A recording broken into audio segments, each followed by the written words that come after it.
In May 1898, photographer Secondo Pia stood in his darkroom, watching an impossible image emerge from the chemical bath. He had been granted the rare privilege of photographing the Shroud of Turin, the ancient linen cloth believed by millions to have wrapped Christ's body after the crucifixion. The assignment seemed straightforward. Document the relic during its public exhibition, using the era's best photographic technology.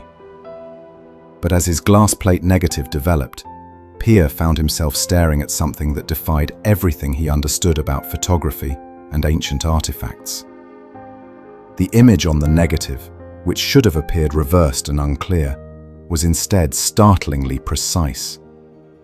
A face emerged with anatomical detail far beyond what was visible on the cloth itself, rendered in natural light and shadow that created an almost three-dimensional portrait.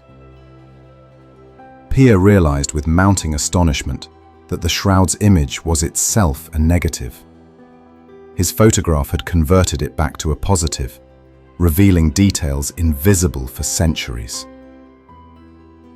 The negative revealed anatomically correct details of a crucified man, wounds consistent with Roman execution methods, blood flows following gravitational physics, muscle and bone structure beneath the skin. This is the story of the Shroud of Turin, a 14-foot length of linen bearing the faint image of a crucified man that has been alternatively venerated as Christianity's holiest relic and dismissed as medieval Europe's most elaborate forgery, and whether some mysteries are meant to remain forever suspended between proof and doubt.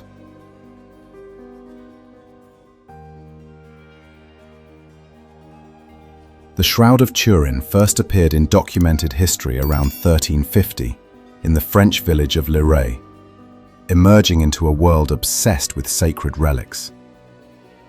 Medieval Europe was saturated with objects claiming connection to Christ and the saints. Churches competed to attract pilgrims whose donations sustained entire communities. The fragments of the true cross, scattered across Europe, would, if assembled, have built a forest. The relic trade was lucrative enough to inspire widespread fraud, with craftsmen producing fake relics and clerics authenticating them for profit. The shroud appeared under immediately suspicious circumstances. A French knight named Geoffroy de Charny somehow acquired the cloth and established a church specifically to display it.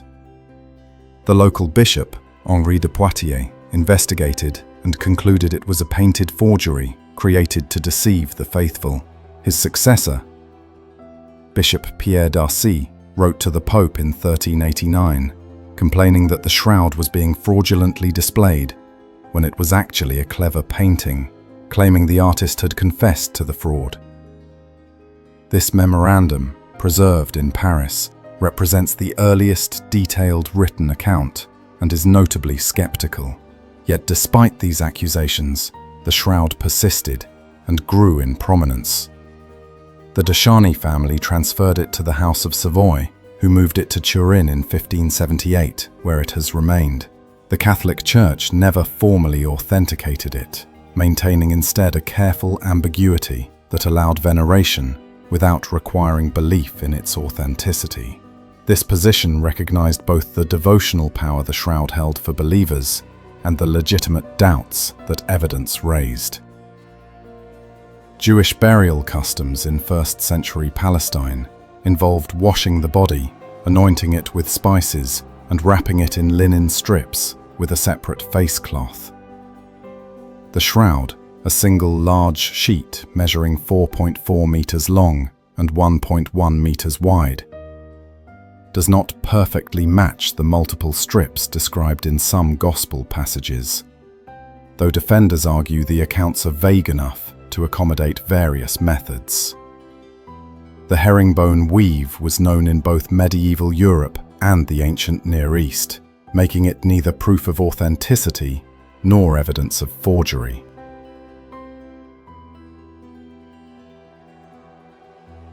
The systematication's scientific examination of the shroud began in earnest in the 20th century as new analytical techniques offered possibilities for testing that medieval observers could never have employed. In 1969, a commission appointed by the Archbishop of Turin conducted the first major scientific study, examining the cloth under controlled conditions and taking samples for analysis. What they documented was an image unlike any painting or artistic rendering they could identify through conventional art historical analysis. The figure showed a bearded man, approximately 175 to 180 centimeters tall, muscular and well-proportioned, with wounds consistent with crucifixion, nail wounds through the wrists rather than palms, anatomically correct for supporting body weight, a pierced side, marks around the head consistent with a crown of thorns, and extensive evidence of scourging across the back and legs. The image appeared only on the topmost fibers of the cloth, with no penetration into the weave, suggesting whatever created it affected only the surface, without soaking through as paint or dye would. Chemical analysis revealed the image was not produced by any known pigment, dye, or paint. Microscopic examination showed the colored fibers were yellowed or caramelized, as if scorched or oxidized, but not coated with any foreign substance. The coloration was extraordinarily superficial, affecting only the outermost layer of the topmost fibers, a depth measured in microns.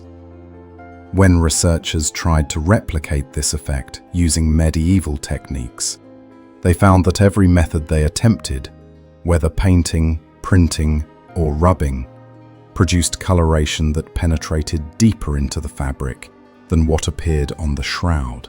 The image also showed no evidence of artistic technique, no brushstrokes, no directionality, indicating how an artist might have applied pigment, no sketch lines or corrections, and no bounding or outlining that painters typically use to define figures.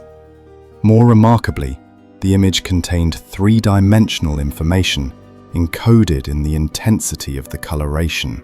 When researchers at the Jet Propulsion Laboratory analyzed photographs of the shroud using a VP8 image analyzer, a device designed to convert brightness values into three-dimensional relief maps, the image produced an anatomically correct, three-dimensional representation of a human body.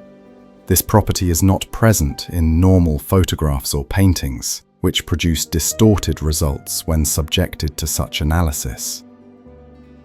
The shroud's image somehow encoded the distance between the cloth and the body surface in the intensity of the discoloration, with areas closer to the body showing darker coloration and areas further away showing lighter tones.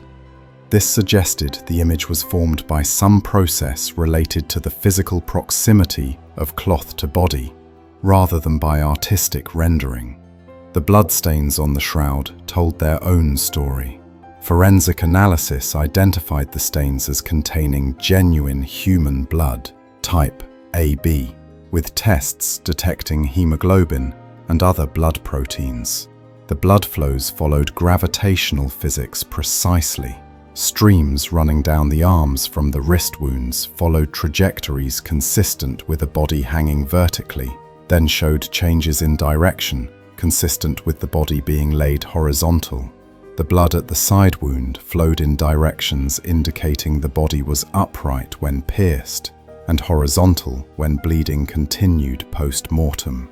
These details suggested either a remarkably sophisticated medieval artist who understood anatomy, crucifixion mechanics, and post-mortem blood flow, or an actual crucifixion victim whose blood had stained the cloth, exactly as physics and forensic pathology would predict. Pollen analysis conducted by Swiss criminologist Max Frey added another layer of complexity. Frey identified pollen from dozens of plant species on the shroud's surface, some of which were native to Palestine and Anatolia, but not to Europe. The presence of Middle Eastern pollen suggested the cloth had spent time in regions consistent with a journey from Jerusalem through Constantinople to Europe, matching one proposed history for the shroud's movements before it appeared in France. However, critics noted that pollen could be contaminated through various means, that Fry's identifications were never fully verified by independent palynologists, and that the small sample size made definitive conclusions impossible. Textile analysis revealed additional intriguing details. The weave pattern, while consistent with both medieval and ancient production, showed characteristics that some experts argued were more typical of Syrian or Palestinian looms than European ones. Traces of cotton fibers were found mixed with the linen, suggesting the shroud had been produced on equipment also used for cotton weaving, a practice more common in the Middle East than medieval Europe, where cotton was rare and expensive. However, cotton had been imported to Europe by the 14th century, so this evidence was suggestive rather than definitive. The central question driving shroud research for over a century can be stated simply: is this linen cloth the actual burial shroud of Jesus Christ, bearing an image created through some process associated with his death and resurrection? Or is it a medieval forgery, so sophisticated that even modern science struggles to determine how it was made? The question demands more than determining the cloth's age. It requires confronting whether physical evidence can definitively prove or disprove an artifact's connection to events described in religious texts, and whether scientific methodology can adjudicate claims that intersect with faith. If the shroud is authentic, it represents a profound challenge to materialist explanations of reality. The image's properties, particularly its negative character and three-dimensional information, seem impossible to create through any known natural process. Proponents argue the image could only have been formed through a burst of radiation or light associated with resurrection, a brief but intense energy release that scorched the linen's topmost fibers in proportion to their distance from the body surface. This explanation requires accepting that a supernatural event left physical traces detectable by modern instruments. This hypothesis faces obvious objections. Science investigates natural causes and remains agnostic about supernatural intervention, not because such intervention is impossible, but because it lies outside what empirical investigation can test. Proposing that resurrection radiation created the image is untestable, because resurrections are not repeatable phenomena. From a strictly scientific perspective, invoking miracles is not an explanation, but an abandonment of explanation in favor of forces that cannot be studied or predicted. The alternative hypothesis holds that the shroud is a medieval creation, produced for purposes of devotion, profit, or both. This interpretation fits the documented history, explains why no reliable references exist before 1350, and accounts for the early bishop's accusations of forgery.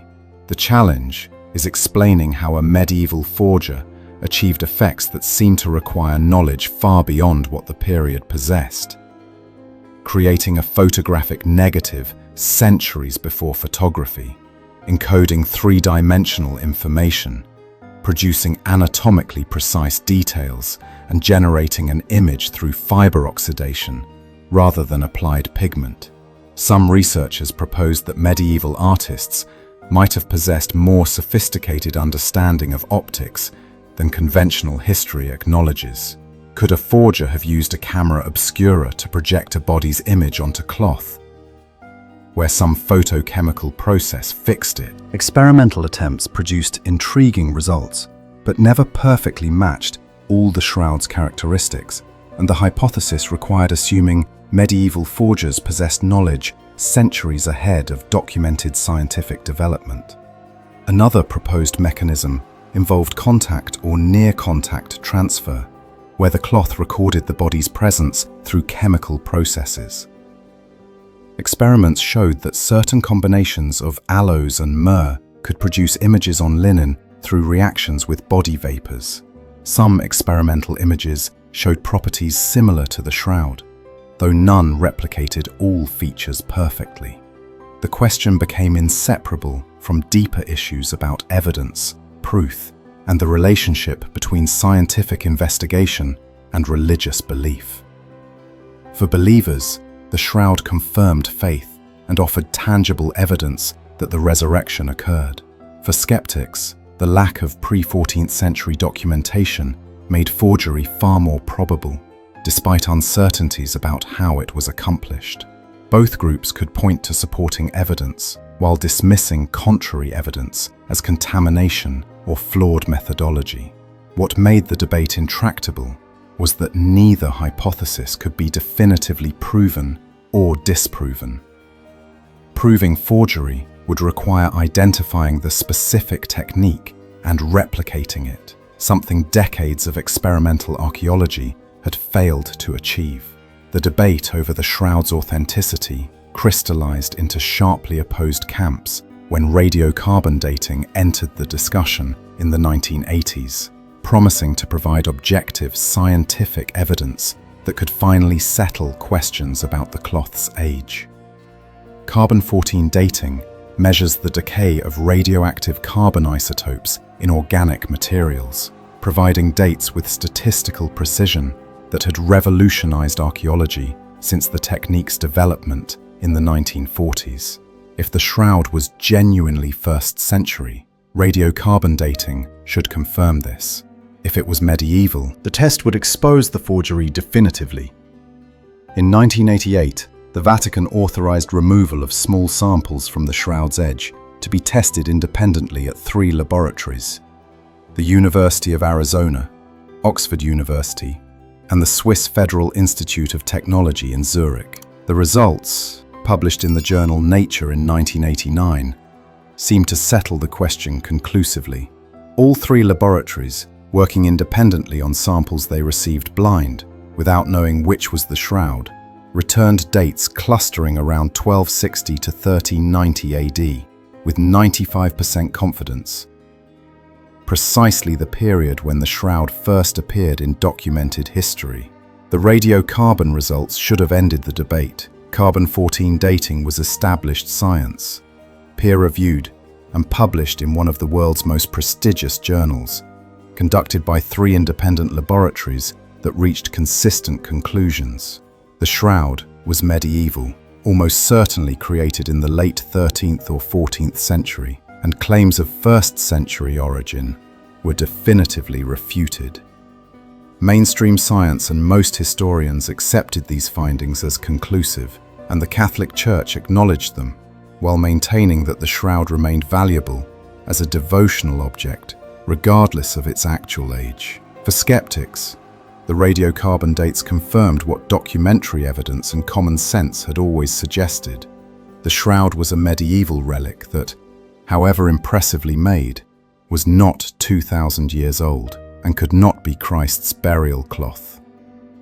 Yet supporters of authenticity refused to accept the radiocarbon results as final, arguing that the samples had been contaminated or that the tested material was not representative of the main cloth. They pointed out that the samples were taken from a corner of the shroud that showed evidence of repair and reweaving, possibly incorporating medieval threads into an older cloth. Chemical analysis by some researchers claimed to identify cotton fibers and different dyeing in the sampled area compared to the main body of the shroud, suggesting the corner might be a medieval patch rather than original 1st century linen. If true, radiocarbon dating of this area would date the repair rather than the cloth itself, explaining the medieval results without disproving authenticity. Some researchers proposed more exotic contamination mechanisms. Biologist Leoncio Garza Valdez suggested that bacteria and fungi growing on the linen's fibers over centuries had created a bioplastic coating of organic material that would be dated by radiocarbon analysis, potentially making the cloth appear younger than its true age. Russian scientist Dmitry Kuznetsov claimed that the 1532 fire could have enriched the cloth with carbon-14 through chemical reactions involving heat and silver from the reliquary, though his work was never successfully replicated, and he was later accused of scientific fraud. The scientific community largely rejected these contamination arguments as special pleading, attempts to explain away results that did not support desired conclusions. Radiocarbon laboratories routinely cleaned samples to remove surface contamination before testing, and the 1988 Shroud samples had undergone standard cleaning protocols. The 3 independent laboratories reached consistent results, making systematic error unlikely. No credible mechanism had been demonstrated that could add sufficient contamination to shift dates by 13 centuries, while evenly affecting samples that were cleaned and tested independently. The scientific consensus remained that the radiocarbon dates were reliable and that the shroud was medieval, until extraordinary evidence emerged to overturn findings produced through established methodology. In 2005, chemist Raymond Rogers, who had been part of the 1978 Shroud research team and initially defended the radiocarbon results, published findings that reversed his position. Rogers had obtained fibers from the exact corner area where the 1988 radiocarbon samples were taken and compared them microscopically and chemically to fibers from the main body of the shroud. What he found troubled him enough to conduct extensive analysis and publish his results in a peer-reviewed journal. The corner area showed clear evidence of reweaving, with cotton fibers interwoven with linen and dye used to match colors, neither of which appeared in the main shroud. The chemical composition differed significantly, with the corner area containing vanillin, a lignin breakdown product found in relatively recent linen, but absent from the ancient linen's main body, where vanillin would have long since degraded. Rogers' findings suggested that the radiocarbon-dated samples came from a medieval repair patch, rather than original 1st century cloth, a possibility that would invalidate the 1988 results without disproving the shroud's authenticity. Textile analysis by other researchers supported this interpretation, identifying what appeared to be invisible reweaving, a skilled repair technique where new threads are carefully interwoven with old to make damage or patches nearly undetectable. If the shroud had been repaired after fire damage or wear, and if those repairs included the corner area, sampled for radiocarbon testing, then the 1988 results dated the repair rather than the original cloth. This would explain the medieval dates, while leaving open the possibility that the main shroud was genuinely ancient. More surprisingly, research into image formation mechanisms revealed possibilities that neither the forgery nor the supernatural radiation hypotheses had fully explored. Italian scientist Paolo De Lazzaro and colleagues conducted experiments at INEA using ultraviolet excimer lasers to irradiate linen samples. They found that intense, brief pulses of ultraviolet light could produce discoloration remarkably similar to the shroud's image. Superficial coloration affecting only topmost fibers, yellowing through a process resembling accelerated aging, and no penetration into the fabric. The technique produced images with the 3-dimensional encoding properties and negative character that puzzled researchers. However, replicating the shroud's full image would require ultraviolet laser power far exceeding what any proposed natural or historical process could generate, raising new questions about what kind of energy source could have produced the effect. If this mechanism was indeed how the image formed, the laser experiments suggested a third possibility between medieval forgery and miraculous resurrection, that some unknown natural phenomenon associated with decomposition or unusual preservation conditions could produce radiation sufficient to create the image. If a body in specific chemical and environmental conditions could generate brief, intense energy bursts, perhaps through some combination of bacterial action, chemical reactions with burial spices, or processes not yet fully understood, the image might be explicable through natural causes that happen to produce seemingly miraculous results. This interpretation would make the shroud potentially authentic as a burial cloth, while not requiring supernatural intervention to explain the image, though it would require demonstrating that such natural processes actually exist, rather than merely being theoretically possible. The most unsettling possibility emerged from historical research into medieval optical knowledge and early photography experimentation. Several researchers noted that the basic principles of camera obscura were known to medieval scholars, including Roger Bacon, and that various natural photosensitive chemicals existed in the medieval pharmaceutical and alchemical repertoire. Could a sufficiently knowledgeable medieval experimenter have created a primitive photograph using techniques that would not be formally recognized as photography until the 19th century, but that were technically feasible centuries earlier? This hypothesis would explain the negative image, the three-dimensional information, and the lack of brushstrokes, while accounting for the medieval radiocarbon dates. It would make the shroud simultaneously a forgery in the sense of being intentionally created rather than naturally formed, and an authentic medieval artifact of extraordinary sophistication that anticipated later technological development. What became clear through accumulating research was that neither the authenticity nor the forgery hypothesis could account for all evidence without invoking ad hoc explanations for data that did not fit. Authenticity required dismissing or explaining away the radiocarbon dates and the lack of pre-14th century documentation. Forgery required explaining image properties that no demonstrated medieval technique could produce, and accounting for why such a sophisticated forgery appeared in a minor French village rather than in a major artistic center. Both positions had become so invested in their interpretations that new evidence was routinely filtered through pre-existing commitments rather than genuinely challenging those commitments. The shroud had become less a scientific puzzle to be solved than a nexus where incompatible worldviews collided, each capable of maintaining coherence by selectively emphasizing certain evidence while minimizing or reinterpreting the rest. Scientific investigation continues with diminishing intensity as researchers acknowledge that available evidence may be insufficient to definitively prove or disprove authenticity. Each new analysis deepens rather than resolves the mystery, revealing complexity that complicates rather than clarifies questions of age and image formation. Proposals for new radiocarbon testing have been rejected by church authorities, reluctant to authorize further destructive sampling, when previous results only intensified controversy.